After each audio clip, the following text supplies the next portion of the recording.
Véronique Dufour, bonjour. Vous êtes directrice de l'association Ville et Aménagement Durable. Pouvez-vous nous faire d'abord une petite présentation de cette association ? Bonjour, l'association existe depuis 2001 et elle a été créée par un groupe de professionnels pionniers sur les démarches de développement durable dans le bâtiment et dans l'aménagement. Donc l'association fédère environ 2000 professionnels sur toute la région Auvergne-Rhône-Alpes, du maître d'ouvrage en passant par les architectes, les bureaux d'études, les paysagistes, toute la chaîne de valeur de construire et d'aménager pour faire progresser les pratiques et faire monter en compétence toute la filière.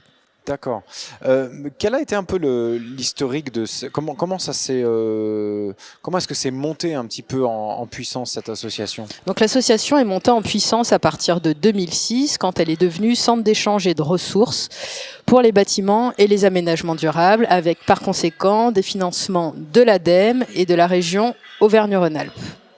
D'accord. Et du coup, quels sont les centres actuellement, c'est vrai que ce sont des sujets qui maintenant passent un peu sur le commun des mortels, ou en tout cas qui sont très très usités dans le secteur. Quelle est votre démarche auprès des professionnels ? Alors, notre démarche auprès des professionnels est vraiment de faire de l'observation de terrain, de la capitalisation, en impliquant les acteurs de terrain. C'est un peu une spécificité de la structure où c'est vraiment les professionnels qui sont le moteur de l'activité, via des groupes de travail, des actions collectives ou encore la mobilisation de toutes leurs expertises sur un programme événementiel, donc avec plus de 30 événements par an qui fédèrent environ 2000 participants, et puis aussi des professionnels qui sont mobilisés pour tout notre programme de formation.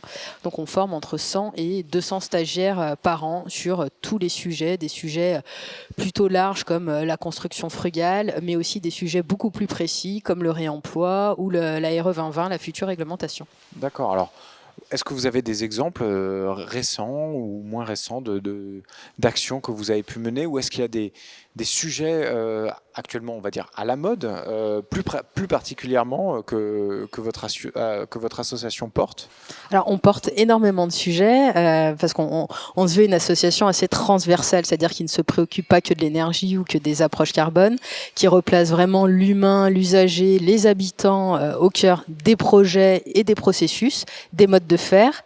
L'idée, c'est aussi de pouvoir justement se dire quelles sont nos conditions d'habitabilité dans nos territoires et donc de parler de l'épuisement des ressources, de la préservation de la biodiversité, de la problématique de la gestion de l'eau et donc de la santé en ville, de la santé dans les bâtiments, du confort pour les occupants. Et donc c'est l'ensemble de ces sujets qui font sens pour nous et qu'on essaye de porter avec nos adhérents pour construire ensemble et collectivement des nouveaux standards de construction, de réhabilitation ou d'aménagement des territoires. Il y a aussi les sujets du décret tertiaire, de la RE 2020, de toute cette réglementation, notamment aussi le réemploi qui est poussé, qui n'a pas forcément qui est plus transversal, on va dire. Exactement.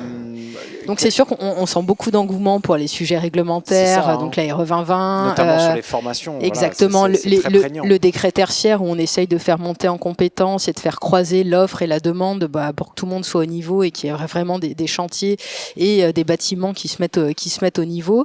Mais on a aussi une vraie prise de conscience, on le sent, sur d'autres approches que vont être les écomatériaux, que vont être les démarches de réemploi. Donc là aussi, il y a beaucoup de volontarisme, la maîtrise d'œuvre, les entreprises sur le terrain, même les maîtres d'ouvrage sont très volontaires. Maintenant, il reste à structurer les filières, lever les freins et surtout communiquer sur les leviers permettant le déploiement de ces démarches à grande échelle. D'accord. Concrètement, quelques exemples de votre action. Alors, je vais vous donner 2 exemples. La première, c'est la parution d'un ouvrage qui s'appelle Architecture frugale, 20 exemples inspirants, et qui met en lumière 20 exemples de réhabilitation frugale. Donc là, on n'est pas que sur la thématique de l'énergie, on est sur l'approche globale en région Auvergne-Rhône-Alpes et qui sort la semaine prochaine et qu'on inaugure au CAUE d'Annecy dans le 74.